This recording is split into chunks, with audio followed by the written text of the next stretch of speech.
Olá a todos, o canal Palavra de Vida apresenta coleção de estudos bíblicos Firme Fundamento, estudo 12, Soteriologia, Doutrina Bíblica da Salvação. Hoje nós veremos a parte 1 desse estudo. Índice do estudo, o item 1 é uma introdução, item 2, Fundamentos da Salvação, item 3, Doutrina Bíblica do Arrependimento. Item 4, Doutrina Bíblica da Fé. A seguir, Doutrina Bíblica da Conversão, Doutrina Bíblica da Justificação e o item 7, concluindo a parte 1 do estudo, o quadro resumo da parte 1. Item 1, Introdução.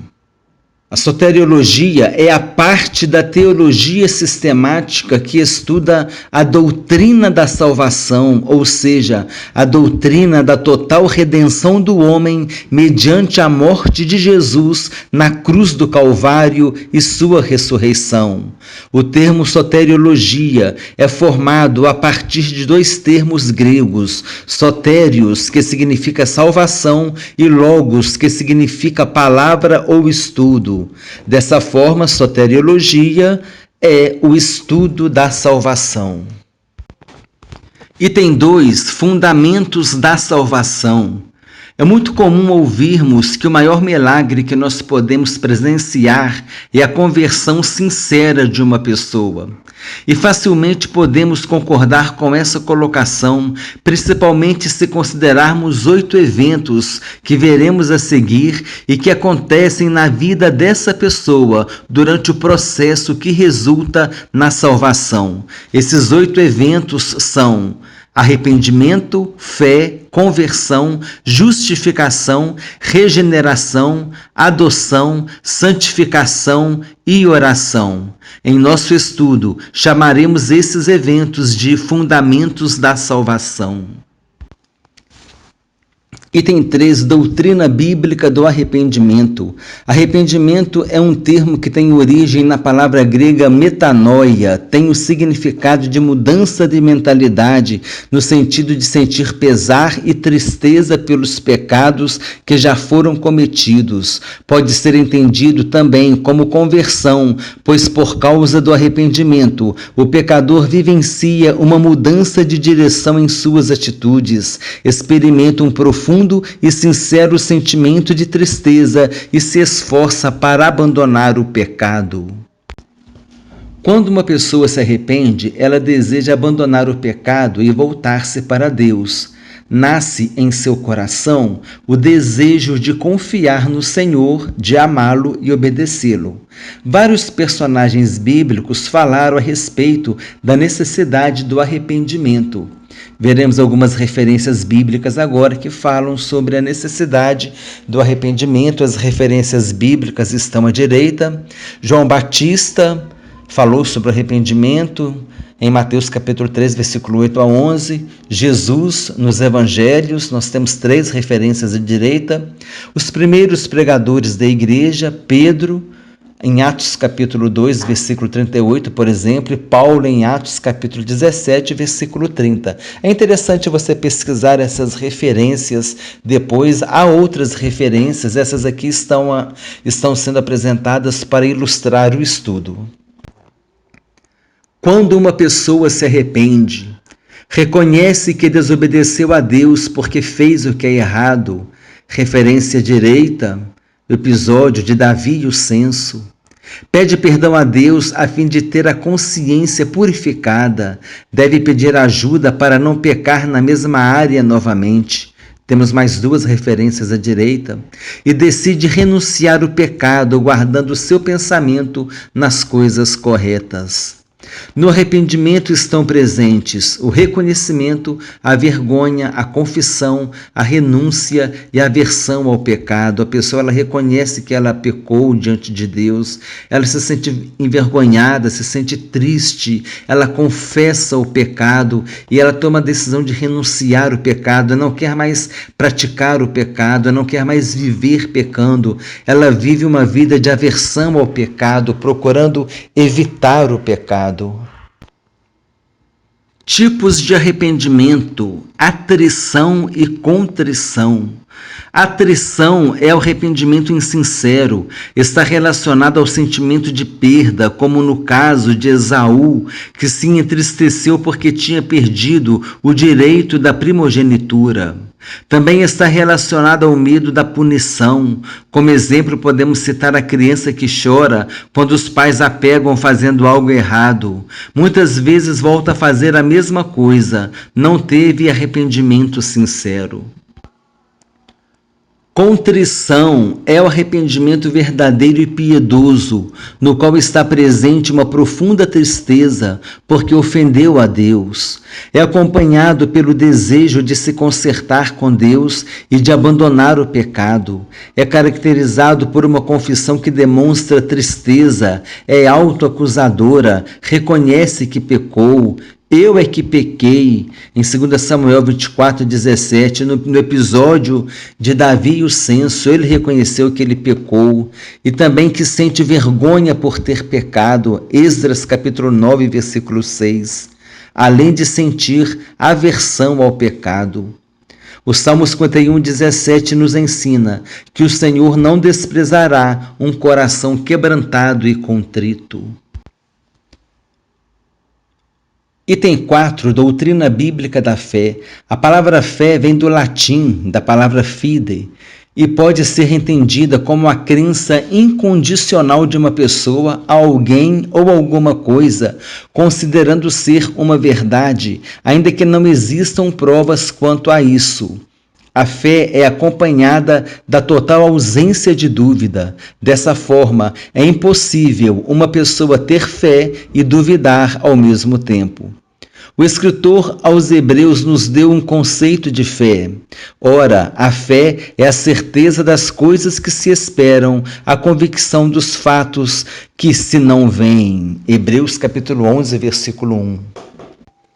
Fé é um dom espiritual dado por Deus a todo aquele que busca a salvação em Cristo Jesus. Por meio da fé, é possível conhecer a natureza, a vontade e os propósitos de Deus, segundo Ele nos revelou. O seu desenvolvimento se dá mediante a disciplina espiritual diária, isto é, confiando plenamente na graça de Deus em todas as circunstâncias da vida. A fé é fundamental para se ter uma experiência cristã abundante e rica.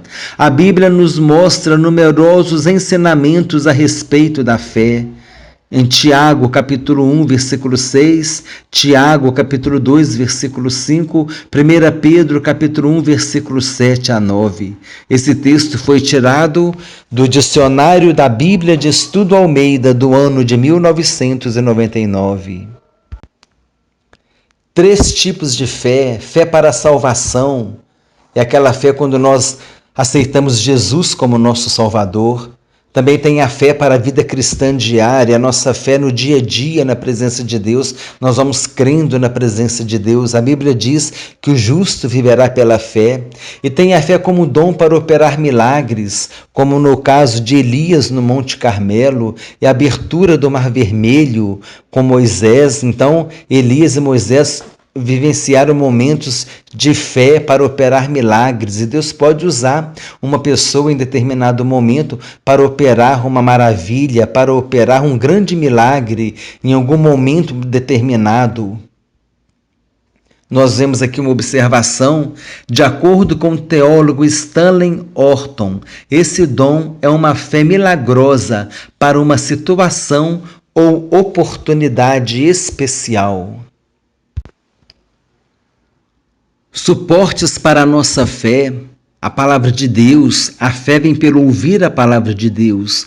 O Espírito Santo, pelo agir do Espírito Santo em nossas vidas. A fé é um dom de Deus. A oração, A vida de um relacionamento com Deus, quando nós temos uma vida com Deus, por meio da oração, a nossa fé também é renovada, é restaurada. E as experiências pessoais com Deus, quando temos experiências com Deus, a nossa fé é fortalecida. Então, os suportes para a nossa fé, a palavra de Deus, o agir do Espírito Santo em nossas vidas, a oração e as experiências pessoais com Deus. Meditemos nas seguintes passagens. Número 1, a mulher enferma. No Evangelho de Marcos, no capítulo 5, versículo 27, está escrito que a mulher enferma ouviu falar de Jesus. A sua fé veio pelo ouvir a respeito de Jesus. Depois que tocou nas vestes do Senhor, ela foi curada. Agora sua fé foi fortalecida por causa da experiência que teve com Jesus. Primeiro a sua fé veio pelo ouvir, depois a fé foi fortalecida pela experiência que teve com o Senhor.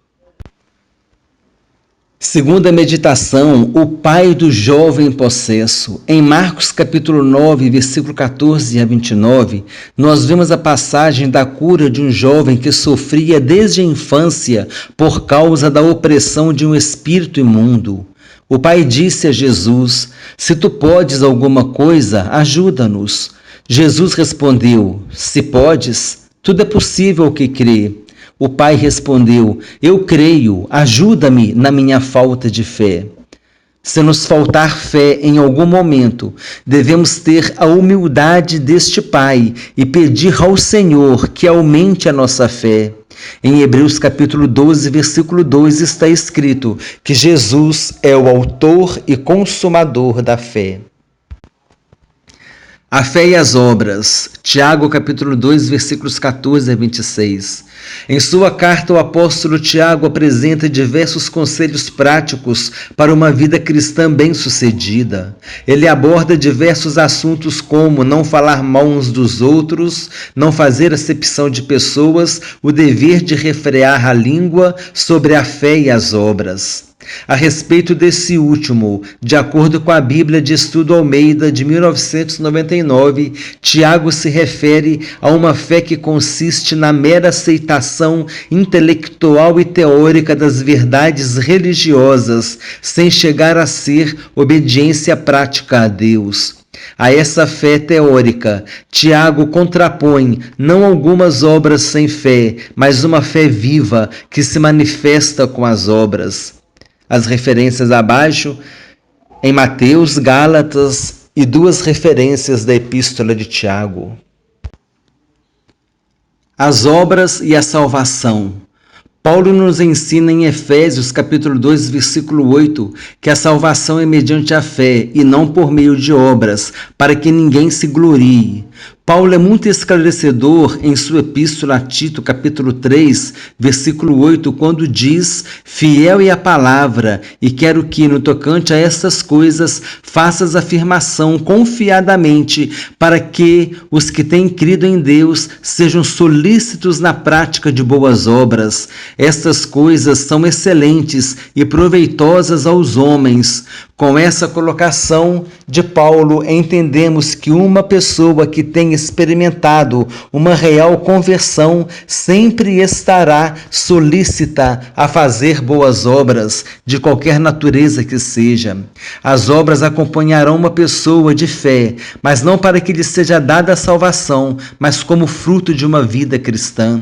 Tiago nos diz no capítulo 2, versículo 21, que Abraão se dispôs a oferecer Isaque como sacrifício pela fé, ou seja, a fé de Abraão foi acompanhada de uma obra. Precisamos entender que a fé deve ser acompanhada pelas obras, mas como já dito, essas obras são fruto da salvação. Poderemos entender melhor essa colocação por meio do exemplo de Jesus Cristo no capítulo 15 do Evangelho de João. Jesus disse que Ele é a videira verdadeira e que nós somos os ramos. Todo ramo que produz fruto, o Pai limpa para que produza mais fruto ainda. Somos ramos enxertados na videira verdadeira que é Jesus. Isso significa que estamos em Jesus, e se estamos em Jesus, estamos salvos. Mas além disso, Deus espera que nós produzamos frutos. Esses frutos podem ser entendidos como as boas obras excelentes e proveitosas aos homens, como disse Paulo. Mas que fique claro, as boas obras são fruto de uma vida cristã. A nossa salvação não depende de obras, mas sim da fé em Jesus Cristo. Item 5. Doutrina bíblica da conversão. Conversão significa mudar de direção. Sem Deus, todos os homens estão transitando para uma vida que os levará à perdição. Por isso é necessário que cada pessoa experimente uma mudança de direção, que significa abandonar esse caminho de morte e se voltar para o caminho da vida que é Jesus. A verdadeira conversão é caracterizada pelo arrependimento e pelo desejo de viver uma vida que agrade a Deus. Essa nova vida será vivida baseada na vontade de Deus que está em sua palavra. Em Marcos capítulo 1, versículo 15, Jesus nos chamou ao arrependimento e a crer no Evangelho. Quando o pecador se arrepende e deseja viver de acordo com a palavra de Deus, ele está demonstrando que experimentou a conversão. A conversão é caracterizada por um momento no qual o pecador tomou uma decisão de se comprometer com o arrependimento de seus pecados e de confiar a sua vida totalmente a Jesus. Podemos citar como exemplos de conversão a do eunuco em Atos capítulo 8, a de Paulo em Atos capítulo 9 e a do carcereiro de Filipos em Atos capítulo 16. Versículos sobre a conversão. Aqui nós temos alguns para ilustrar o estudo. 2 Crônicas capítulo 7, 14, 2 Crônicas capítulo 30, versículo 9, Ezequiel 18, 21, 18, 30, 18, 32, 33, 11, Isaías capítulo 55, versículo 7, Joel capítulo 2, versículos 12 e 13, Atos capítulo 2, versículo 38, Atos capítulo 3, versículo 19, Marcos capítulo 1, versículo 15, quando Jesus disse: arrependei-vos e crede no Evangelho.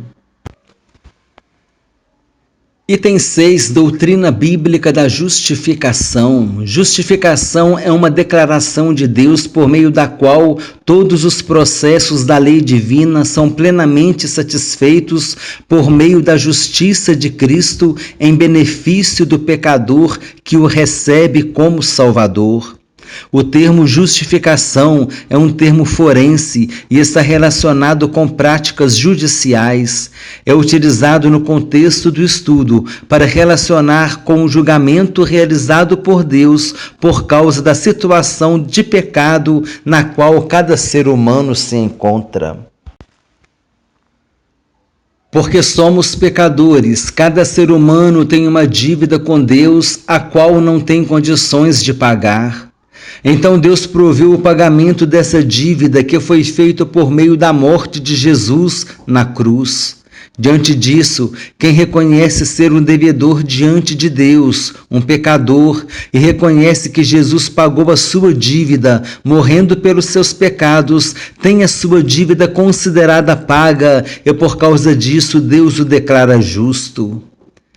Tendo cancelado o escrito da dívida que era contra nós e que constava de ordenanças, o qual nos era prejudicial, removeu-o inteiramente, encravando-a na cruz. Colossenses capítulo 2, versículo 14. Assim sendo, o pecador que antes estava condenado a sofrer a ira de Deus, agora com a justificação passa a ter a sentença divina retirada, sendo reconciliado com Deus gratuitamente em Cristo Jesus.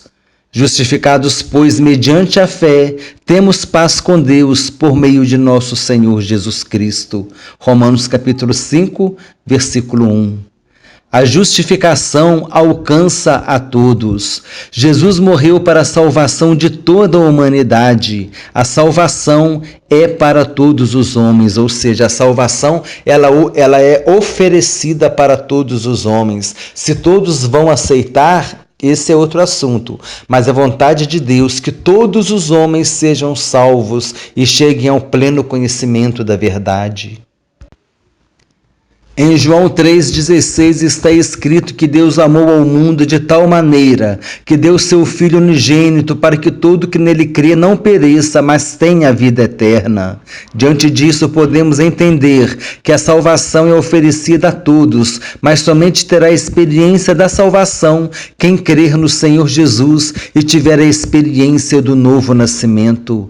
A todos os homens, de todos os povos, tribos, línguas e nações, de todas as culturas, nível social e idade, é oferecida a oportunidade de crer na mensagem do Evangelho. Em 1 Timóteo, capítulo 2, versículo 4, Paulo disse que Deus deseja que todos os homens sejam salvos e cheguem ao pleno conhecimento da verdade. Jesus é a propiciação pelos nossos pecados. 1 João capítulo 4, versículo 10. Propiciação significa ser propício, ser favorável, levando alguém a perdoar uma ofensa recebida. Deste modo, a propiciação requerida pela justiça de Deus é manifestada em Cristo Jesus pela misericórdia de Deus. No Antigo Testamento, várias profecias se referiram acerca do sacrifício de Jesus que justificaria o pecador. Dentre essas, nós citamos algumas aqui, de Isaías, Jeremias e do livro de Salmos, nós citamos o Salmo 85, versículo 10. As referências estão à direita. Tipologia do sacrifício de Cristo em Gênesis capítulo 3, versículo 21. Após pecarem, Adão e Eva tiveram vergonha de sua nudez e por causa disso coseram folhas de figueiras e fizeram cintas para usarem. Em Gênesis capítulo 3, versículo 21, a Bíblia nos diz que Deus fez vestimentas para Adão e Eva usando peles de animais e os vestiu. Duas lições nós aprendemos nessa passagem. A primeira, o fato de Deus ter trocado as vestimentas de folhas por vestimentas feitas de peles de animais, mostra que Ele não aceita atitudes humanas para pagar pecados. Autoflagelo, jejuns, promessas, penitências que têm um caráter expiatório, buscando o perdão de Deus, não são aceitos por Ele, pois o homem não tem poder para justificar a si mesmo. O homem não consegue o perdão de seus pecados por suas obras. Segunda, para que Adão e Eva ficassem devidamente apresentáveis diante de Deus por causa dos seus pecados, um animal teve que morrer. Em outras palavras, a culpa do pecado de Adão e Eva caiu sobre esse animal, o qual representa Jesus Cristo. Assim como esse animal morreu por causa do pecado de Adão e Eva no Jardim do Éden, assim também Jesus, o Cordeiro de Deus que tira o pecado do mundo, morreria por nós na cruz do Calvário, para a salvação de todo aquele que crê. Esse animal é uma tipologia de Jesus no Antigo Testamento. A justificação foi outorgada por Deus, quer dizer, foi concedida por Deus. Ela procede da graça de Deus, do favor não merecido. Graça de Deus significa favor não merecido de Deus. É obtida pela fé em Cristo. É garantida pela ressurreição de Jesus, concede-nos paz com Deus. Referências à direita. Observação: a nossa salvação não depende de méritos humanos, pois somente mediante a obra salvadora de Jesus Cristo na cruz do Calvário é que somos justificados. A lei, a graça e a justificação. Paulo confrontou os judeus e os judeus cristãos que defendiam que o homem encontra a graça de Deus quando cumpre a lei. Ele argumentou dizendo que basta o ser humano ter fé na eficácia do sacrifício de Jesus na cruz para que Deus o possa declarar justo. Em um desses momentos, Paulo exortou severamente os Gálatas, pois estavam dando ouvidos a alguns cristãos, sendo muitos deles de origem judaica, que obrigavam os crentes não-judeus a se submeterem à lei de Moisés, principalmente no tocante à circuncisão. Paulo considerou essa atitude uma negação da obra salvadora realizada por Jesus Cristo na cruz.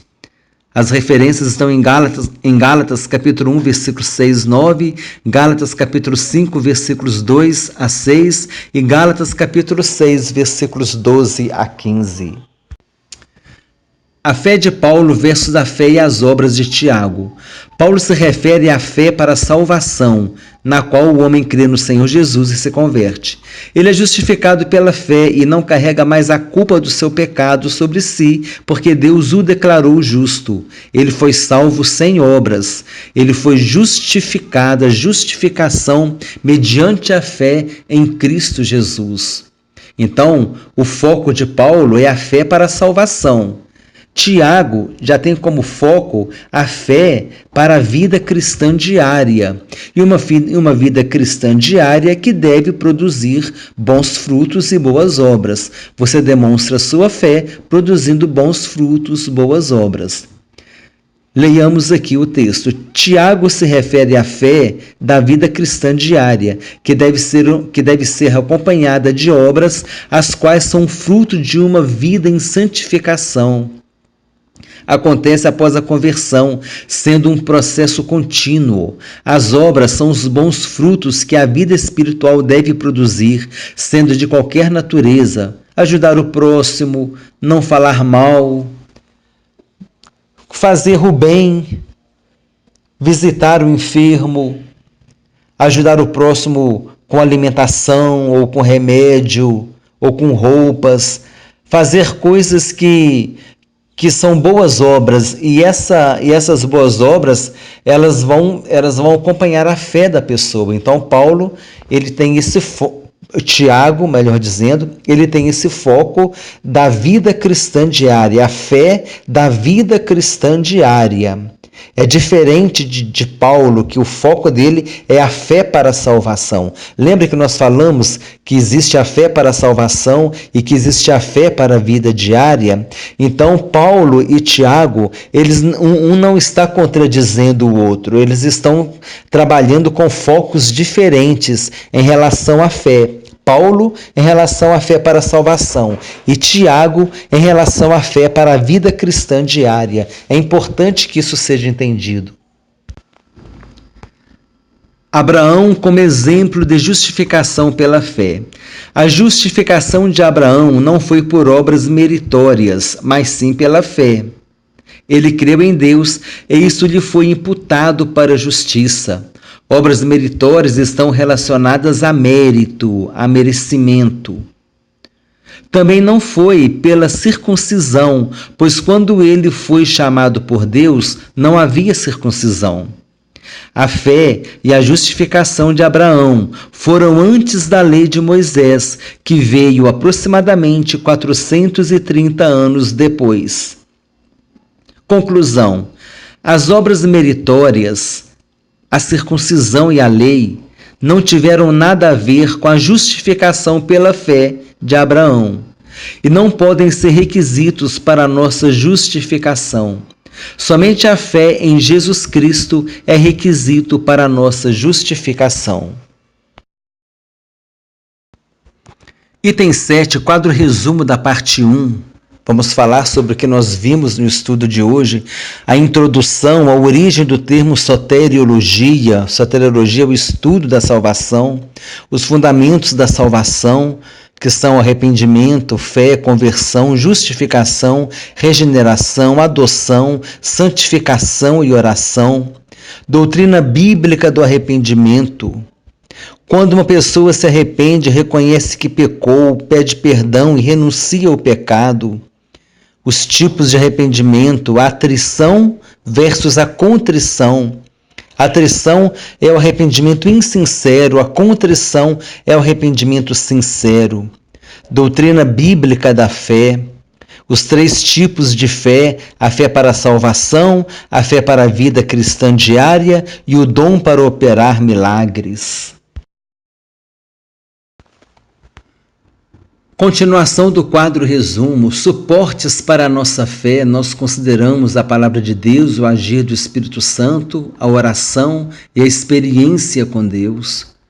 Meditações em 2 passagens: a cura de uma mulher enferma e o pai do jovem possesso. Consideramos sobre a fé e as obras e a salvação. Doutrina bíblica da conversão, versículos sobre conversão, doutrina bíblica da justificação. Continuação do quadro resumo, agora para terminar: a justificação alcança todos. Deus deseja que todos os homens sejam salvos. Jesus é a propiciação pelos nossos pecados. Propiciação significa ser favorável. Tipologia do sacrifício de Jesus em Gênesis capítulo 3, 21. A lei, a graça e a justificação. A fé de Paulo sem obras para a salvação versus a fé de Tiago com obras para a vida cristã. Não há contradição entre Paulo e Tiago. Abraão como exemplo de justificação pela fé, não foi justificado por obras meritórias, circuncisão ou pela lei mosaica, a lei de Moisés. A justificação é mediante a fé em Jesus. Romanos capítulo 5, versículo 1. O canal Palavra de Vida termina assim o estudo bíblico 12, soteriologia, e a parte 1 desse estudo. Eu convido a você a se inscrever no canal, clique no sininho para você receber notificações quando nós publicarmos novos vídeos. Compartilhe o vídeo com irmãos e amigos. Você pode enviar o link pelo WhatsApp também.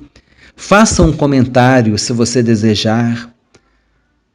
Gostaria de deixar um versículo que diz: justificados, pois, mediante a fé, temos paz com Deus, por meio de nosso Senhor Jesus Cristo. Romanos capítulo 5, versículo 1.